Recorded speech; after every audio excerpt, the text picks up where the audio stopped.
kita itu dihormat dan didukung bukan hanya waktu hidup saja, tapi juga setelah meninggal dunia. Pada waktu hidup, orang tua kita dukung dengan baik. Misalnya saja kalau punya pekerjaan, kita bantu. Kalau membantu itu namanya adalah perilaku yang cocok untuk seorang anak terhadap orang tuanya. Lah, para bapak ibu yang sekarang hadir di sini kan tentu juga masih punya orang tua. Ada enggak yang punya orang tua masihan? Masih komplit? Ada yang komplit? Ada yang enggak. Nah, kalau Anda yang sudah atau yang masih komplit orang tuanya, ini paling enak. Kenapa? Karena di dalam Dhamma disebutkan orang tua itu adalah merupakan Brahma di dalam rumah kita. Jadi luar biasa jasanya.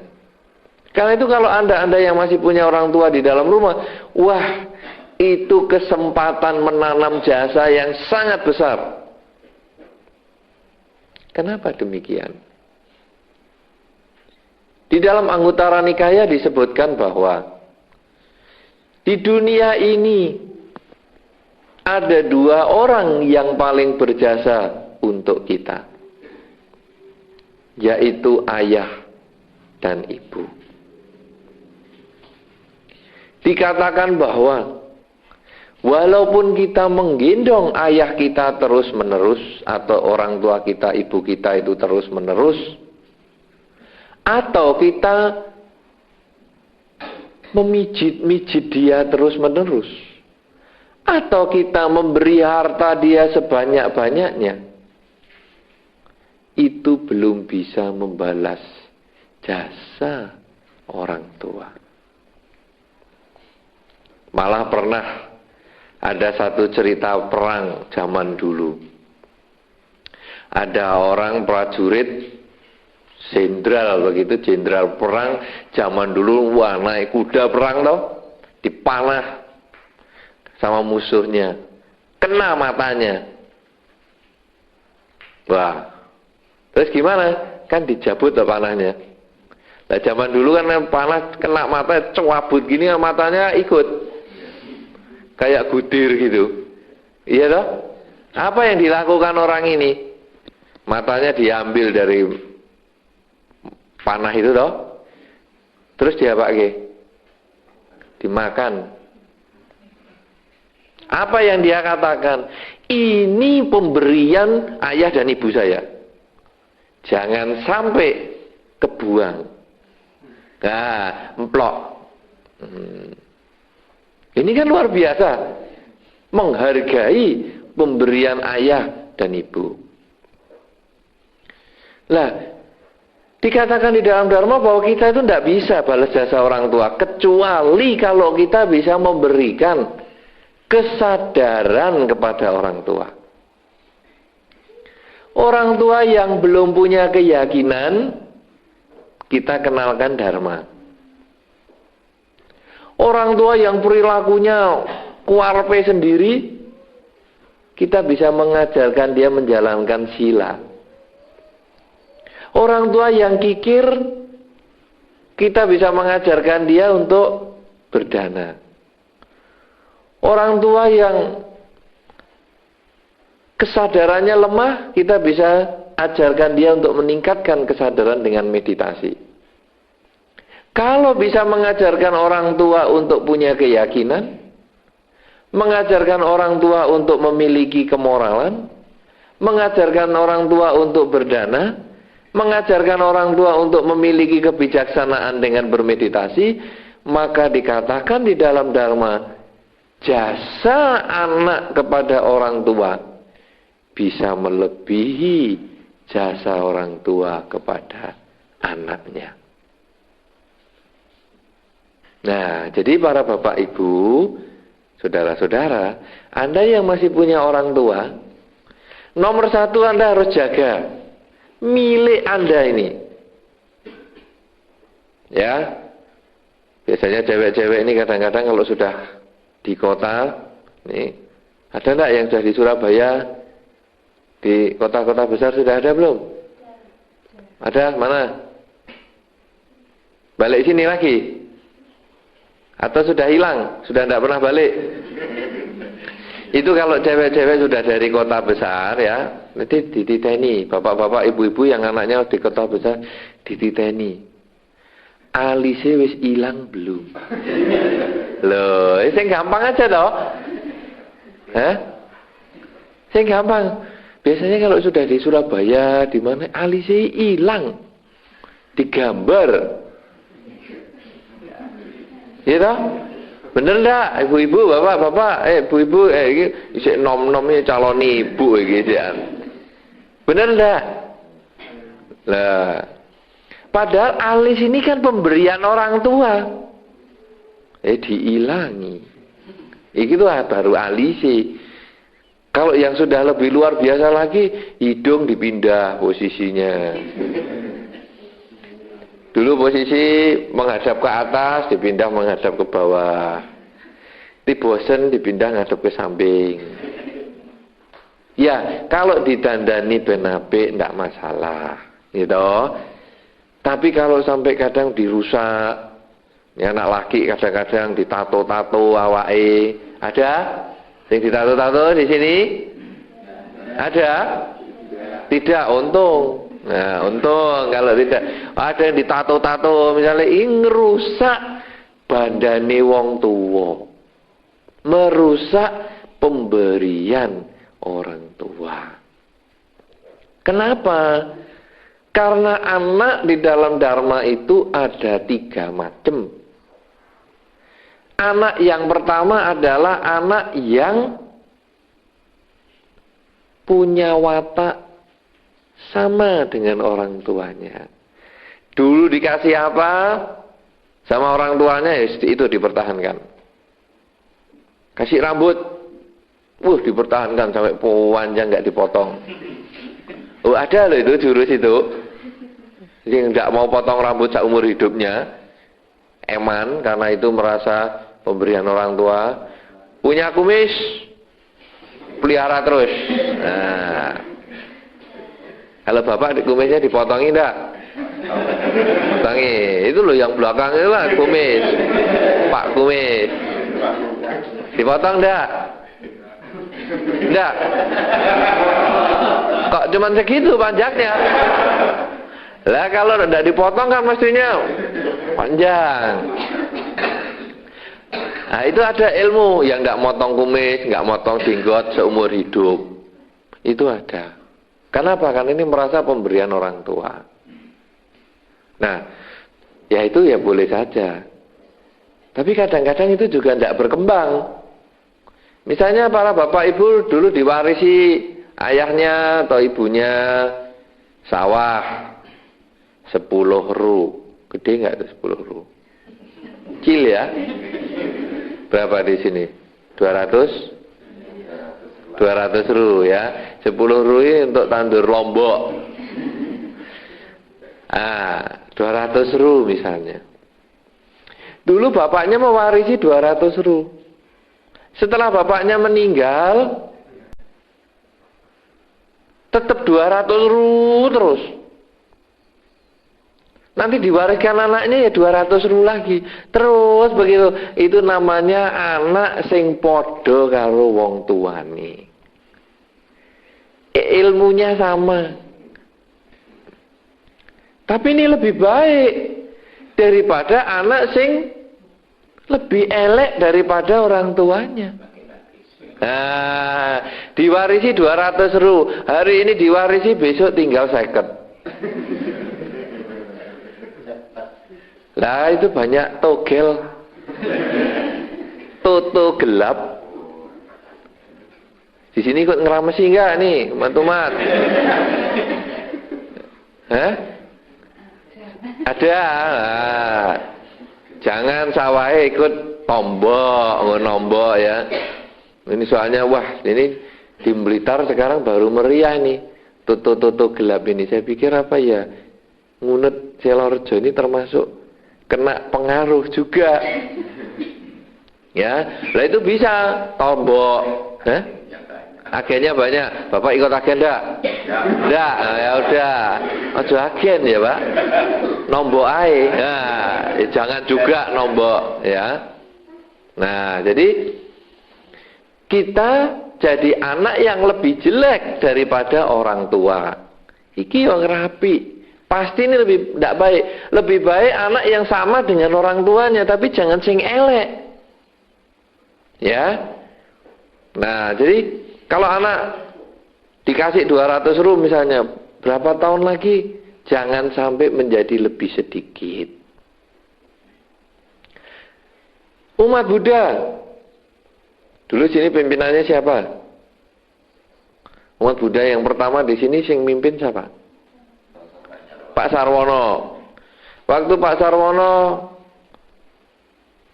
di sini 3 tahun yang lalu dengan sekarang, umatnya kurang apa tambah? Apa tambah sedikit? Tambah kurang. Berarti lah tambah sedikit dong. Tambah ya kurang, berarti lah tambah kurang lah saya sudah. Ini bahasa Indonesia nih, tambah kurang ya dari bahasa Jawa saya sudah. Berarti berkurang. Ya.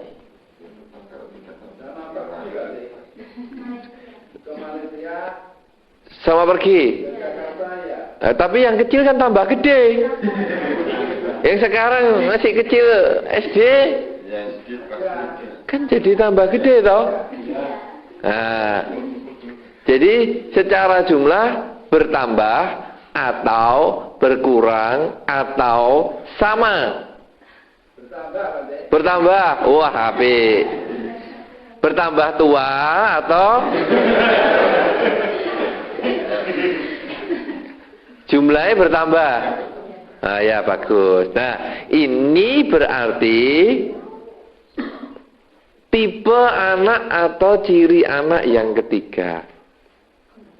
Bukan yang sama dengan orang tuanya. Dulu ditinggali Pak Sarwono sebagai pemimpin, misalnya umatnya segini. 3 tahun, 10 tahun ya tetap segini. Ini namanya anak yang sama. Atau dulu ditinggali sebagai pemimpin 2 kalinya ini. 3 tahun kemudian kali separuhnya. Nah, tapi kalau bertambah seperti yang tadi dikatakan, apakah tambah 1 atau tambah 2, itu sebetulnya adalah jenis anak yang ketiga, yaitu anak yang lebih baik daripada orang tuanya. Nah, memang kita mengharapkan selalu seperti ini. Satu contoh aja, yang paling umum sekolah. Anak sekarang rata-rata sekolahnya lebih tinggi dari bapak dan ibunya. Betul? Betul ya? Nah, itu berarti anak yang lebih baik daripada orang tuanya. Kenapa? Karena mungkin orang tua dulu kesempatan sekolah ya kurang. Sekolah dulu kan tidak seperti hari ini, nggih Pak nggih? Ya. Nah, terus mungkin dulu ya sibuk dan lain-lain. Tapi sekarang kesempatan sekolah, nah biayanya. Tapi sekarang kesempatan sekolah ini besar. Lebih gampang loh sekarang cari sekolah. Dan kadang-kadang SD, SMP kan biayanya sudah tidak terlalu mahal. Ya. Nah, perguruan tinggi itu baru rodok ngoyo. Nah, kalau sekarang anak-anak zaman hari ini ada yang sudah mau disekolahkan orang tuanya mampu membiayai, tapi anaknya tidak mau sekolah. Wah, ini benar-benar anak yang kurang berbakti. Ada di antara Anda yang sudah pengen disekolahkan sama orang tua nggak mau sekolah? Ada enggak? Ada enggak? Enggak ada. Untung. Nah, syukurlah kalau begitu. Kenapa? Karena orang tua kalau sekarang sudah mau membiayai dan sekolah sudah ada, kalau Anda tidak pakai, rugi. Kenapa? Karena Anda nanti menjadi mungkin sama dengan orang tua atau lebih rendah dari orang tua. Padahal sebetulnya tujuan Dharma adalah harus anak lebih baik daripada orang tua. Nah, demikian pula kalau tadi dikasih sawah 200 ru. Ini bukan hanya sampai tanah sebelahnya, beli tanah sebelahnya sehingga bisa menjadi 300, 400, 500 ru. Ini adalah anak yang baik. Demikian pula di dalam mengenal Dharma. Kalau dulu orang tua hanya aktif di wihara, kebaktian, selesai pulang, kebaktian, selesai pulang. Sekarang anaknya belajar, kalau laki jadi samanera sementara. Kalau wanita menjalani latihan upasika 8 sila. Kan sekarang sudah ada tuh ya di Malang, di Lasem nanti sebentar lagi. Ya, ibu-ibu sudah pernah dengar itu? Bukan, latihan upasika 8 sila. Ya, kita sekarang punya istilah sendiri, latihan upasika 8 sila. Seperti kemarin di Ngandat kan ada itu. Ya, dulu namanya Silacarini, sekarang kita ganti namanya Upasika 8 Sila. Itu dulu di Ngandat ada, nanti akhir tahun ini kalau nggak salah di sekitar Lasem itu juga ada latihan. Nah demikian pula yang pria belajar jadi samanera. 2 minggu jadi samanera, dicoba. Apalagi kalau bisa jadi samanera tetap. Apalagi kalau bisa jadi biku yang tetap. Karena di Ngunut ini, ini sudah sumbernya biku tetap dan samanera tetap. Ya, kan sudah ada itu. Samanera Suguno ya dari sini. Ya, sekarang mungkin udah biku itu. Biku Suguno. Ada masnya di sini? Atau adiknya yang mana? Mbaknya yang mana? Mbaknya yang mana? Nah itu kan harus berbangga, gitu. Adiknya bisa menjadi biku yang baik, sekolah sampai tingkat yang tinggi sekali dan di luar negeri di Jepang, sehingga bahasanya juga bisa mahir banyak macam-macam. Itu kan bermanfaat. Kemudian ada Bante Abi Suryo, ya dari sini. Ada juga keluarganya Bante Abi Suryo. Tidak ada. Ya, itu kan juga dari Ngunut sini. Nah, dengan demikian sebetulnya ini adalah peningkatan kualitas. Sebagai seorang anak bukan hanya sama dengan orang tuanya, bukan jangan sampai lebih rendah daripada orang tuanya, tapi harus bisa lebih tinggi. Cuman yang disebut di sini adalah hal-hal yang bersifat kebaikan, bukan kejahatannya. Orang tua dulu apa? Nyopet. Nah, anak jangan cuma jadi copet, jadi maling. Orang tua dulu apa? Maling. Kalau gitu anak harus jadi rampok. Lah orang tua dulu apa? Rampok. Kapan rampoknya? Rampok malam. Nah, sekarang kita harus rampok siang. Nah, ini bukan yang dimaksudkan di sini ya, jangan salah, Bapak Ibu jangan salah. Ya, jadi yang dimaksudkan di sini tentu yang bersifat kebaikan. Kebaikan harus lebih tinggi, lebih unggul. Nah, ini adalah merupakan cara penghormatan kita kepada orang tua. Dengan Anda berbuat baik itu saja, Anda sudah menghormati orang tua. Coba kalau misalnya sekarang seperti tadi misalnya Bante Suguno, sampai Jepang. Apa tuh yang nanti bakal dirasani orang? Anak sapa to kuwi? Loh. Mbak bangga nggak Mbak? Punya adik kayak gitu hebatnya. Ya? Bangga toh? Loh, dengan menjadi begitu saja sudah mendukung mendorong, menyokong ayah dan ibu. Sehingga namanya ayah dan ibu di dalam masyarakat kan menjadi baik. Demikian pula kita semua. Kalau kita mempunyai prestasinya masing-masing, Anda semua punya prestasi. Anda semua bisa mengembangkan, apakah di bidang sekolah, apakah di bidang perdagangan, apakah di bidang yang lain-lain. Anda bisa lebih baik daripada orang tua. Anda sebetulnya termasuk menyokong ayah dan ibu. Mata pitu upatanang termasuk juga. Apalagi menyokong mungkin yang Anda menyisihkan sebagian milik Anda untuk orang tua Anda. Ini anak-anak sudah pada kerja? Sudah pada, ini kan semua sudah banyak yang kerja toh? Nah, ada yang masih punya orang tua kan? Nah, sekarang coba setiap bulannya itu diberikan orang tua sebagian. Sudah pernah belum? Eman.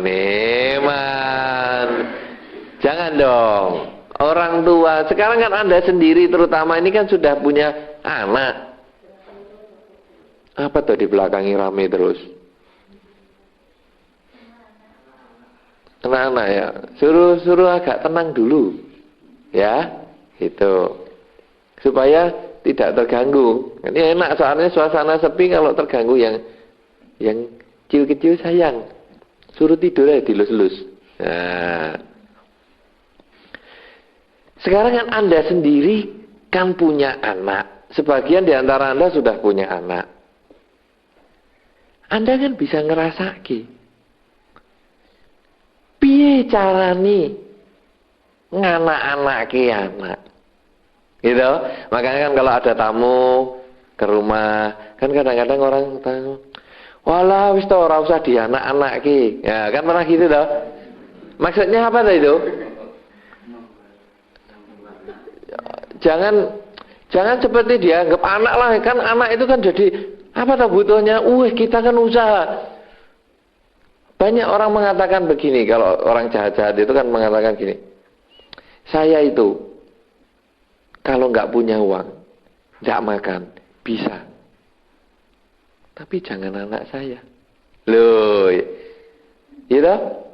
Wah, kalau anak saya sudah nangis, saya nggak punya uang, waduh, ya terpaksa saya ada jemuran ya saya ambil, ada ayam ya saya tangkap. Loh, kenapa? Karena anaknya nangis. Lah ini dia anak-anaknya jenenge, ya. Nah, demikian pula dengan kita. Kalau Anda yang sudah punya anak, tentu kan Anda berpikir, aduh, anakku nangis, piye carane supaya dia diam? Oh, dia kepengin ini. Itu mikir loh orang tua itu. Gitu. Wah, piye carane? Duitnya belum cukup, gimana? Sudahlah, utang dulu kanan kiri ke sana ke sini, nanti gajian tak bayar, ya toh? Terus dianake. Lah diadakan. Anak ini kan dikasih dah diem. Nah, itu cintanya orang tua kepada anak. Nah, kalau sekarang anaknya sudah besar, sudah bisa nyambut gawe. Loh, apa balese di anak-anaknya? Tadi kan mestinya di bapak-bapaknya dong sekarang. Di bapak-bapaknya dan di ibu-ibunya. Iya toh? Nggak usah besar. Orang tua kadang kalau dikasih anaknya nggak harus besar. Tapi dengan Anda memberikan sedikit hasil keringat Anda kepada orang tua, itu menunjukkan perhatian Anda kepada orang tua. Ya 5-10% lah punya Anda, kasih. Atau kalau nggak mau wujudnya uang, karena itu kan jadi ada harganya atau kalau uang. Kadang-kadang dibelikan makanan. Kesenangannya apa toh? Kesenangan bapak atau ibu itu? Oh, apa tadi katanya gatot. Katanya di pertigaan sana ada gatot yang paling enak sak dunia. Benar. Katanya kan pertigaan tadi ya. Perempatan itu ada ya itu kan ada gatot yang paling enak sak dunia. Cari di Jepang nggak ada loh itu. Ayo suruh Bante Sugiono cari Gatot neng Jepang nggak ada, dia malah mungkin kangen Gatot situ tuh. Nah, kan mungkin dia kepingin, atau orang tua kita seneng Gatot di sana. Anda pulang kerja, belikanlah berapa sebungkus tuh? 500 ya. Nah, dibelikan. Ini Pak, ini Bu, loh senenganmu. Barang mungkin cuma 500. Tapi perhatian anak kepada orang tua itu yang luar biasa. Ya, jadi orang tua nggak usah dikasih sing gede-gede, emas, berlian, nggak usah. Kasih makanan yang ringan, senengane dia, silakan. Atau kadang-kadang ada bapak atau ibu yang suka sakit perut terus minyak kayu putih, kan kadang-kadang pakai gitu tau. Kalau orang tua kita pergi kadang pulang, tak gawake minyak kayu putih atau ini minyak angin. Itu sebetulnya perhatian anak kepada orang tua. Sebagian milik Anda berikan. Coba sekarang ibu-ibu ini sudah banyak nih yang jadi ibu toh ya. Kalau punya apelnya rodok bosok, yang dikasihkan anaknya kan bukan yang bosok, iya toh? Yang mana Bu? Mesti yang baik. Yang bosok dimakan ibunya sendiri loh. Bapak-bapak tidak ngerasa kayak itu. Bapak-bapak kan juga mau nih yang enak. Gitu, ibu-ibu? Ya betul dah omongan saya. Ya, bapak dikai bosok ngomel-ngomel loh. Iya aku sing golek duit iki kayak sing bosok-bosok. Ayo kowe sing mangan. Loh. Gitu? Tapi ibu-ibu itu wah, di bagian ini ibu-ibu itu tanam karma baik sungguhan. Masak yang kemarin dengan masak yang baru. Wah, kalau bapaknya sama anaknya kasih masakan baru, ibunya masakan yang kemarin. Iya toh? Apa kebalik? Dingunut kebalik enggak? Ibu makan yang baru loh, aku sing masak kok. Loh, bapak kayak sing wingi ae. Enggak toh? Nah, itu di mana-mana saya melihat begitu. Kemudian nasi juga gitu. Nasi yang sudah kemarin ya dimakan ibu. Nasi yang baru yang masih bulan, yang masih empuk, kasihkan anak, kasihkan suami. Nah, ini sebetulnya cinta orang tua kepada anak. Lah sekarang anak, apa balasannya setelah gede? Kasih perhatian. Kalau Anda bisa berprestasi seperti tadi menjadi anak yang lebih baik, bagus. Prestasi di bidang sekolah, prestasi jadi upasika 8 sila, atau prestasi menjadi samanera, jadi biku, prestasi di pekerjaan, ya, prestasi di segala macam bidang, boleh. Tapi kalau Anda tidak punya prestasi apapun juga, Anda boleh berikan perhatian kepada orang tua. Perhatian kalau Anda mempunyai materi yang cukup, kasih. Ini Bu, ini Pak, tahun baru, tak kasih baju. Loh, kalau Anda bisa membelikan, bagus sekali. Atau Pak, Bu, ini tak kasih sandal. Boleh. Tapi kalau memang tidak bisa memberikan, tidak apa-apa. Anda kasih makanan yang dia sukai, atau kasih obat yang memang dia perlukan. Ini adalah bukti perhatian. Nah, sekarang ayah dan ibu kita bagaimana kalau sudah meninggal dunia? Tentu kita tidak bisa lagi memberikan uang kita. Kita tidak bisa lagi memberikan makanan untuk dia. Kita tidak bisa membelikan obat-obatan, pakaian, serta kebutuhan dia yang lain. Lalu bagaimana yang harus kita lakukan? Di dalam Dharma disebutkan, kita hendaknya melakukan pelimpahan jasa. Apakah yang disebut pelimpahan jasa? Kita berbuat baik atas nama almarhum ayah atau ibu kita. Apakah perbuatan baik yang kita bisa lakukan? Anda kebaktian, baca parita, kemudian membaca etawata, cirang rakantu almarhum ayah dan ibu, sudah bisa. Kenapa? Karena selama Anda membaca parita dan bermeditasi, Anda sudah berbuat baik.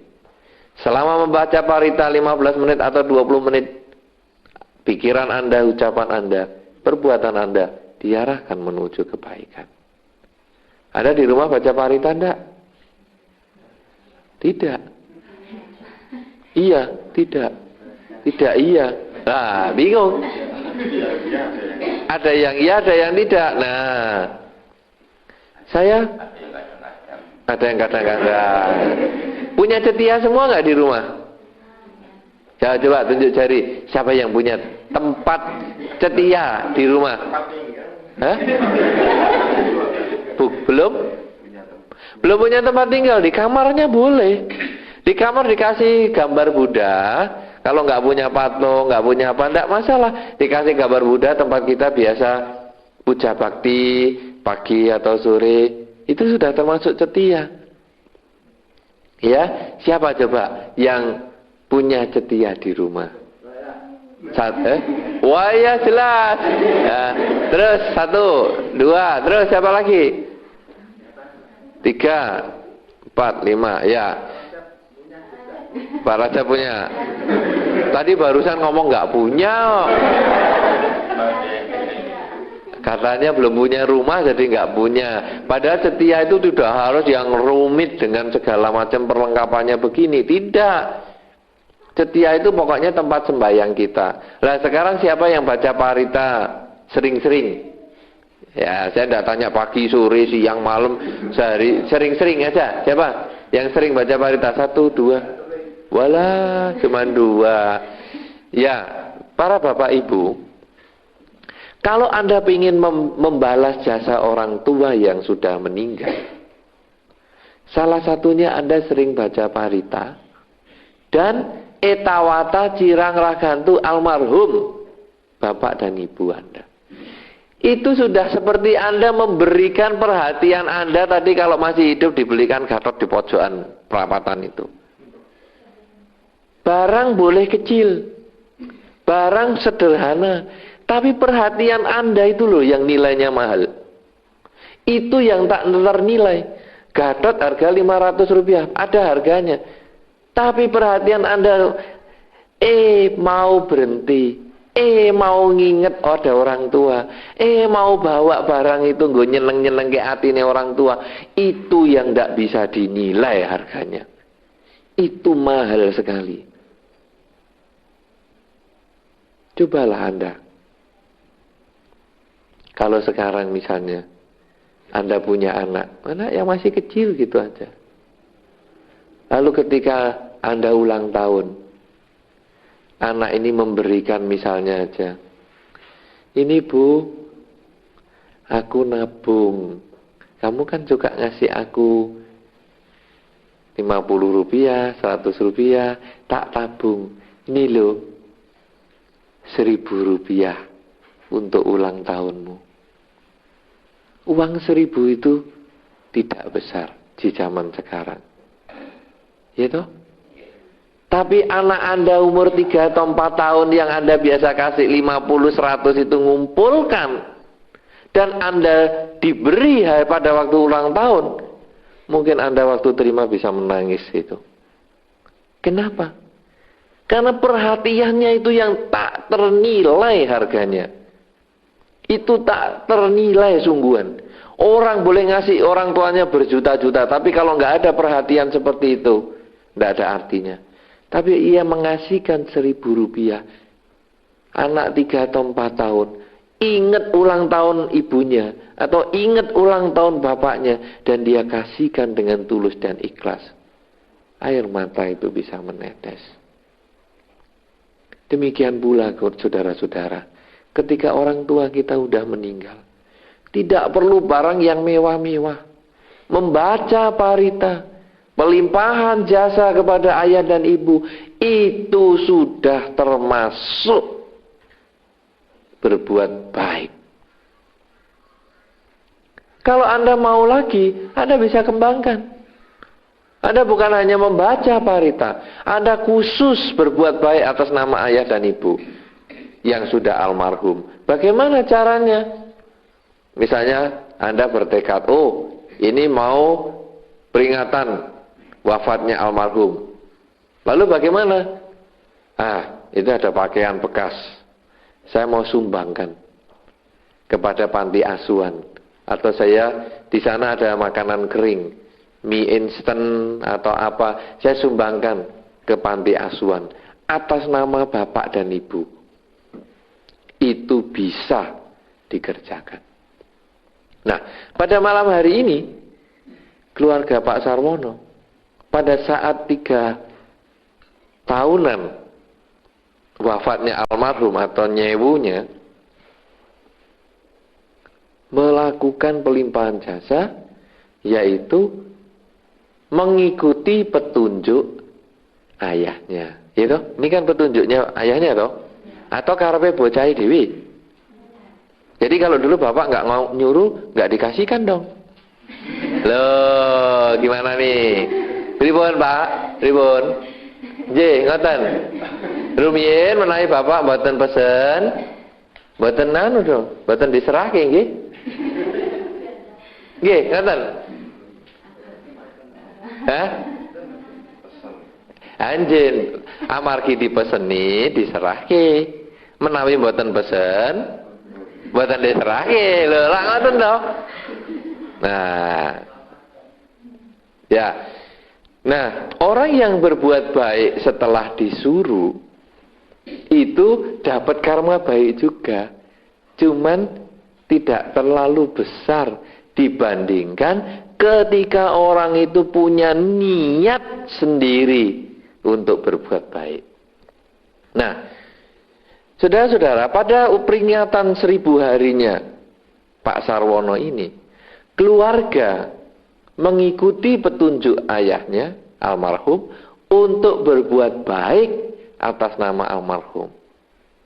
Untuk dilakukan pelimpahan jasa atas nama almarhum, yaitu sebidang tanah yang akan dibangun segede ini lagi 5 kali 10 yang nanti bisa kebaktian untuk kita semua.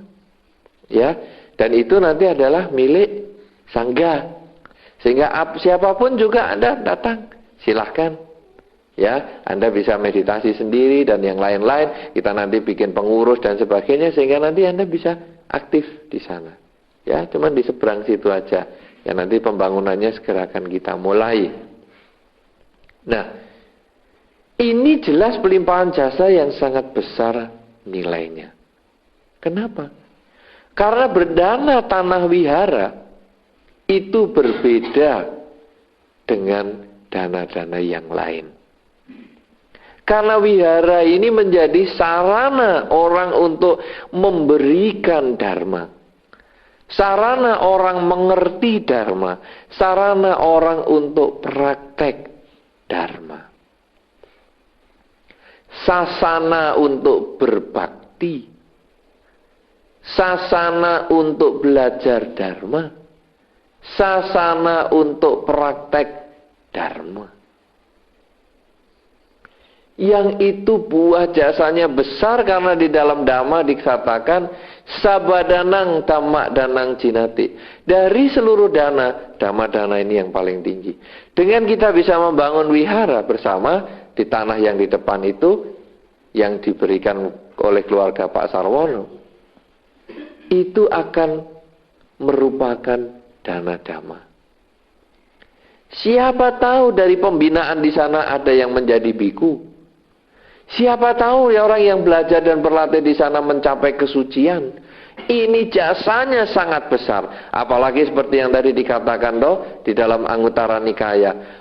Jasa orang tua kepada kita itu sangat besar. Kita gendong sampai seumur hidup pun tidak akan bisa terbalaskan. Tapi kalau kita bisa mengajarkan dia punya keyakinan, bisa melatih sila, bisa mengembangkan kerelaan atau suka berdana, dan akhirnya juga suka mengembangkan kesadaran di dalam meditasi sehingga mencapai kebijaksanaan atau kesucian, itu bisa mengalahkan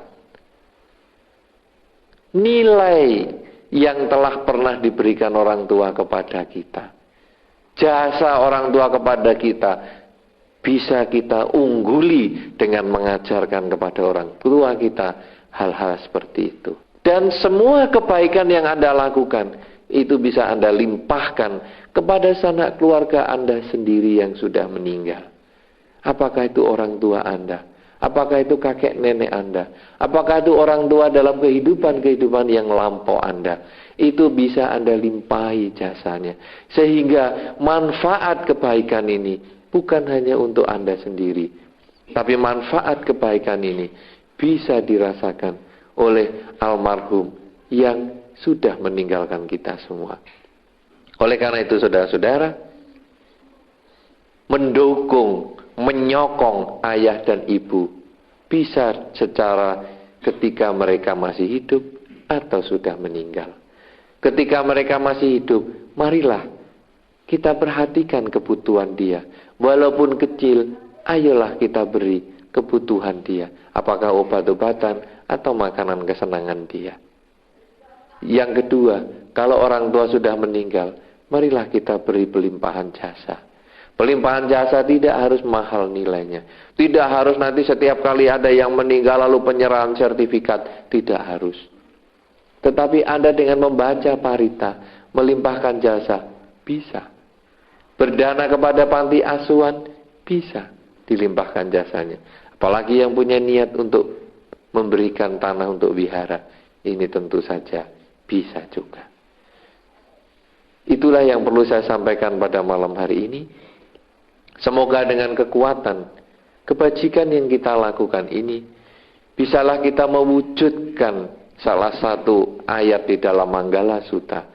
Mata pitu upatanang etang manggala mutamang. Mendukung, menyokong ayah dan ibu. Itulah berkah utama. Demikian pula kita semua yang hadir di tempat ini, baik yang tampak maupun yang tidak tampak, memperoleh kebaikan dan kebahagiaan sesuai dengan kondisi karmanya masing-masing. Sabbe sata bawantu sukitata.